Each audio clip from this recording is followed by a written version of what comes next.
사랑하는 성도 여러분, 창세기 6장부터 8장까지는 하나님의 심판과 구원에 관한 이야기입니다. 홍수는 세상을 덮었고 하나님은 노아와 그의 가족을 방주로 구원하셨습니다. 그리고 9장 앞부분에서 하나님은 노아와 언약을 맺으시며 이렇게 말씀하셨습니다. 다시는 물로 세상을 멸하지 않겠다. 그리고 그 증표로서 무지개를 주셨습니다. 우리는 여기까지 읽으면서 이렇게 생각하기 쉽습니다. 이제 모든 것이 새로워졌구나. 이제 죄의 문제는 어느 정도 정리된 것이 아닐까.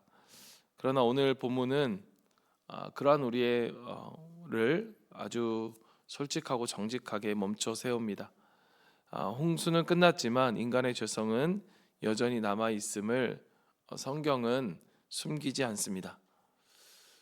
어떻게 보면 오늘 본문은 큰 범죄 이야기처럼 보이진 않습니다. 그러나 아주 중요한 진실을 우리에게 보여주고 또 진리를 깨닫게 해줍니다. 그것은 무엇인가 하면 은혜를 경험한 이후에도 우리의 인간의 마음은 여전히 시험대 위에 놓여 있다라고 하는 것입니다. 먼저 18절을 보면요, 노아의 세 아들을 이렇게 소개하죠. 방주에서 나온 노아의 아들은 셈과 함과 야벳이다. 함은 가나안의 조상이 되었다. 여기서 우리가 가져야 될 우리의 질문은 왜 함은 가나안의 조상이 되었다. 개역개정으로 하면 함은 가나안의 아버지라라고 이야기를 하는데요. 왜 이 말을 이 시점에서 다시 이야기하고 있을까? 이것은 단순한 어떤 족보의 어떤 정보를 이야기하는 것이 아닙니다. 이제 앞으로 이어질 사건이 역사 전체에 영향을 미칠 그러한 사건임을 미리 암시하는 그러한 표현이다라고 보여집니다. 21절을 보면 한 번은 노아가 포도주를 마시고 취하여 자기 장막 안에서 아무것도 덮지 않고 벌거벗은 채로 누워 있었다. 오늘 우리의 이 장면은 우리로 하여금 참 당황하게 합니다. 여러분, 노아가 누구입니까? 어제 아이들과 가정 예배를 드리면서 아이들에게 이제 노아를 설명해 주는 장면이 있었습니다. 창세기 6장이었는데요. 노아가 어떤 사람이었는가? 여러분, 노아는요 대단한 사람이었죠. 끝까지 하나님의 말씀을 순종한 사람. 120년 동안 비가 내리지 않는데 비가 한 방울도 내리진 않았겠죠. 그러나 그만큼 큰 비가 내릴 기미가 보이지 않았을 때 산 꼭대기에 방주를 짓는다. 그럼 얼마나 많은 사람들이 그를 비웃었겠고, 비웃었다라고 하는 것은 그저 그냥 우리가 제3자의 입장에서 보면 그렇지만 개인적인 입장에서 보면 굉장히 자존심 상하죠. 그리고 치욕적이고 모욕적이었을 것입니다. 밤에 잠 못 이루는 날들이 연속이었을지도 모릅니다. 우리가 한 명만 우리를 비웃어도, 한 명만 우리를 손가락질해도 그 밤잠 못 이루는 게 우리의 모습 아닙니까? 그런데 120년 동안 하나님 말씀에 끝까지 순종했던 사람이 노아입니다. 그 노아를 보면서 참 많은 생각을 하게 됐었는데요. 여러분, 이러한 사람 노아는 그래서 성경이 의인이다라고 칭하는 몇 안 되는 사람 중에 하나였고 끝까지 하나님과 동행했던 사람이었습니다. 하나님 그 세대 속에서 하나님과 완전한 자였다라고 불려지는 그러한 사람이 바로 노아였습니다. 그런데요, 여러분, 성경은 그의 연약함을 그렇기 때문에 감추지 않습니다.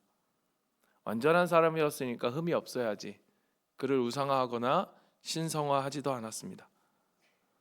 여러분, 이것이 성경이 말하는, 그리고 우리가 이야기하는 개혁주의적 인간의 이해입니다.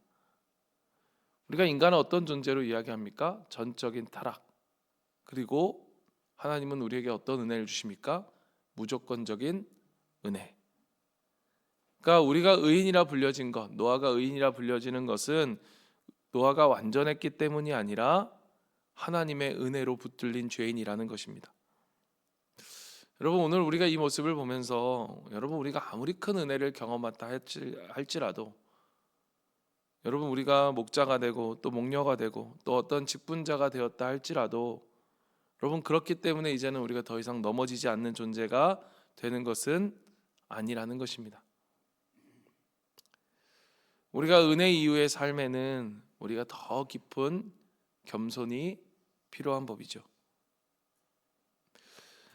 그리고 22절에서 이 사건은 죄에 대해서 어떻게 반응하느냐, 사건은 22절에서의 사건은 죄에 대해서 우리가 어떻게 반응하느냐에 따라서 그들의 인생이 완전히 달라지는 것을 우리에게 보여줍니다. 22절에 보면 가나안의 조상 함이 그만 자기 아버지의 벌거벗은 몸을 보았다. 그는 바깥으로 나가서 두 형들에게 알렸다. 함은 아버지의 부끄러움을 보았습니다. 그리고 그것을 덮은 것이 아니라 덮지 않고 가서 두 형제들에게 알렸습니다. 드러낸 거죠. 여기서 문제는 그의 연약함을 보았다, 부끄러움을 보았다라고 하는 그 사실 자체보다 그것을 그가 어떻게 대하고 있느냐라고 하는 것입니다. 그와는 반대로 23절을 보십시오. 셈과 야벳은 겉옷을 가지고 가서 둘이서 그것을 어깨에 걸치고 뒷걸음쳐 들어가서 아버지의 벌거벗은 몸을 덮어드렸다. 그들은 아버지의 벌거벗은 몸을 보지 않으려고 얼굴을 돌렸다. 여러분, 장면이 꽤 의도적으로 자세하게 묘사되어집니다. 그들이 뒷걸음쳐 들어갔고 얼굴을 돌렸고 아버지의 부끄러움을 보지 않으려고 한 그러한 의도적인 모습을 우리는 보게 되죠. 여러분, 성경은 여기서 분명한 메시지를 줍니다. 우리가 누군가의 죄, 누군가의 연약함을 보았을 때 그 죄에 대한 반응, 자기 자신에게도 마찬가지죠. 그 죄에 대한 반응은 곧 그 사람의 마음을 드러낸다는 것을 말입니다. 함은 어떠했습니까? 그 죄를 구경했고 그 죄를 판단했고 그 죄를 알렸습니다. 셈과 야벳은 어땠습니까?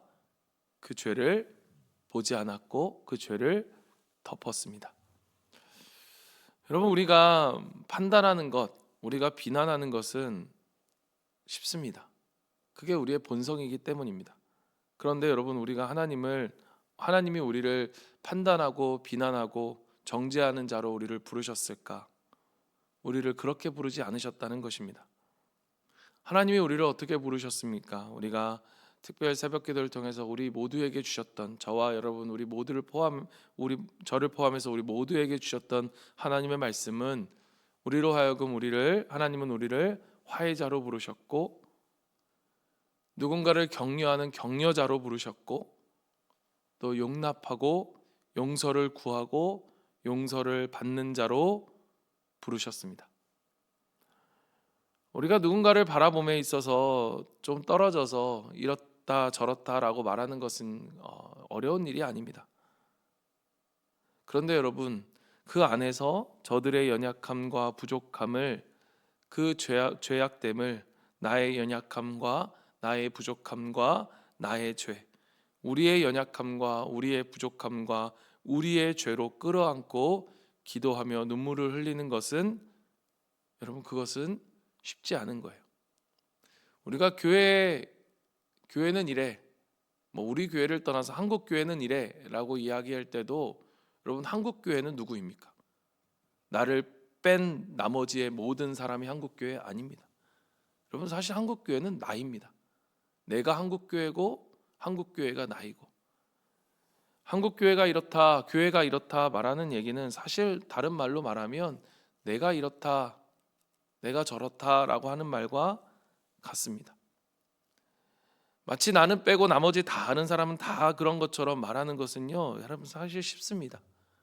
그런데 그게 비록 내 연약함과 죄가 아닐지라도 그 죄를 나의 죄로 끌어안고 그 부족함을, 그 연약함을 나의 연약함과 부족함으로 끌어안고 기도하는 것, 사랑하는 여러분, 하나님이 우리를 부르신 자리가 과연 어디일까? 오늘 말씀을 통해서 저는 그러한 묵상을 합니다. 나는 과연 다른 사람의 연약함을 어떤 태도로 대하고 있는가? 그들을 바라보며 비난하고 판단하고 정죄하고, 오늘 참 쉽게 유튜브에서 요즘 유행하고 있는 단어 중에 하나가 있어요. 조롱입니다. 조롱. 남들을 조롱하는 게 유행이 됐어요. 조롱하는 게 재밌는 일이 되었어요. 아니면 우리는 정말로 책임 있는 사랑을 하고 있는가? 정말로 책임 있는 사랑을 하고 있는가? 노아가 술에서 깨어난 후 세 아들에게 이렇게 말합니다. 노아는 술에서 깨어난 뒤에 24절 깨어난 뒤에 작은 아들이 자기에게 한 일을 알고서 그리고 저주와 축복이 선포됩니다. 여기서 중요한 점은 이 말씀이 감정적인 분노의 폭발이 아니라 예언적 선언이라고 하는 사실입니다. 지금 노아는 단순히 화가 나서 말하는 것이 아니라 역사 속에서 드러날 영적인 방향을 선언하고 있습니다. 훗날 가나안에 대한 저주는 훗날 이스라엘과 가나안 자손의 역사로 이어진다는 것. 오늘날까지의 역사로 이어지는 것을 우리는 보게 되죠. 그러나 여러분 더 중요한 것은 바로 이것입니다. 셈과 야벳의 축복은 그들의 도덕적 우수성 때문이 아니라 하나님의 구속사적 역사 안에서 선택과 목적에 있다라는 것. 여러분 인간의 행동은 절대 가볍지 않습니다. 그러나 그 행동 위에 역사를 이끌어 가시는 분은 하나님이라는 사실을 여러분 우리는 잊지 말아야 합니다. 본문은 조용히 노아의 생애를 마무리합니다. 28절 29절 보면 홍수가 있은 뒤에도 노아는 350년을 더 살았다. 노아는 모두 950년을 살고 죽었다. 노아가 보여준 인생의 그 영광과 찬란함에 비해서 이 결론은 굉장히 담백합니다. 큰 평가도 없고 그를 크게 미화시키는 것도 없었습니다. 이러한 잠잠한 결론 가운데 저는 중요한 진리 하나를 보게 됩니다. 그게 무엇이냐? 노아의 연약함에도 불구하고 하나님의 언약은 폐기되지 않았다는 것입니다. 최근에 회자되는 그러한 한 목사님이 계십니다. 한국교회에 정말 좋은 영향력, 정말 큰 영향력을 미치신 분인데 그분이 은퇴하고 이제 원로 목사님이 되어서 보여주는 그러한 모습 속에서 많은 사람들이 비난을 하며 안타까워하며 페이스북이나 이런 데 자기의 의견들을 쓰는 것을 보았습니다. 저도 마음이 안타깝습니다. 왜냐하면 제가 그분을 직접 뵌 적은 없지만 저도 그분의 말씀, 그분의 설교에 많은 은혜를 받았었기 때문입니다. 어떤 분은 그분의 책을 다 갖다 버리겠다 이러더라고요. 그 이야기들을 이렇게 잠잠히 들으며 어떤 생각을 하게 되느냐? 여러분 그럴 필요가 있겠습니까? 하나님이 그분을 쓰신 거죠.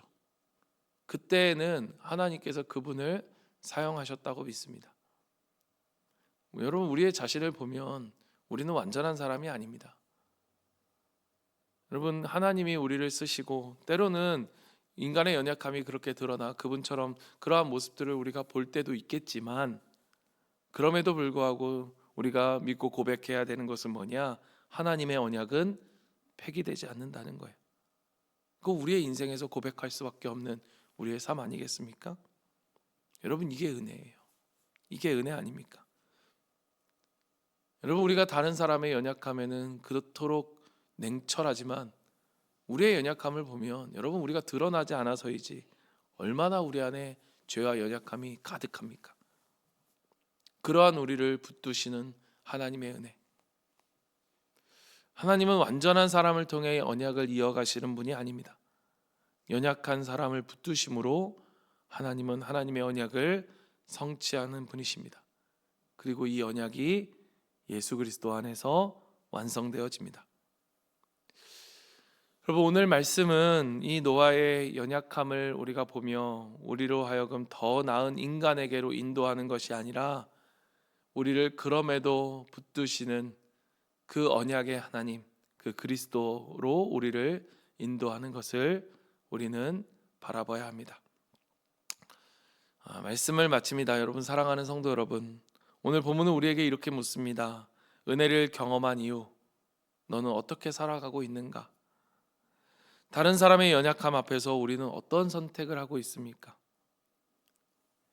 오늘 이 새벽 우리를 구원하신 은혜를 기억하며 여러분, 우리가 늘 겸손한 마음으로 하나님 앞에 이 은혜를 잊지 말고 겸손하게 우리가 깨어 살아가길 원합니다. 그리고 다른 사람의 연약함과 실수 앞에서 그것을 보고 다른 사람에게 야 그랬대, 야 저랬대 라고 하는 그러한 우리가 아니라 뒤를 돌아보며 그의 연약함을 덮어줄 수 있는 그러한 선택, 용납과 용서를 선택하며 살아가는 저와 여러분이 되길 바랍니다. 하나님은 우리를 화해자로 부르셨습니다. 하나님은 우리를 중보자로 부르셨습니다. 새해 주신 우리의 말씀, 여러분 이것을 우리가 벌써 잊어서는 안 됩니다. 그 말씀을 기억하며 살아갈 수 있는 저와 여러분 우리 모두가 되기를 간절히 소망합니다. 아멘. 오늘 말씀을 우리가 붙들고 두 가지 위해서 기도하고 또 우리 연합교회를 위해서 기도합니다. 첫 번째는 은혜 이후의 겸손을 위하여 우리가 기도합니다.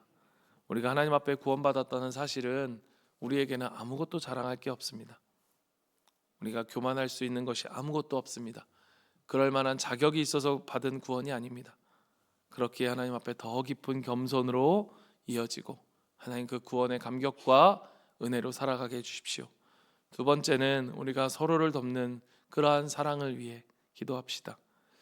다른 이의 연약함을 정죄로 판단하고 비난하고 누군가에게 알리는 것이 아니라 그 사랑의 마음으로 그들의 연약함을 덮어줄 수 있는 마음을 주시옵소서.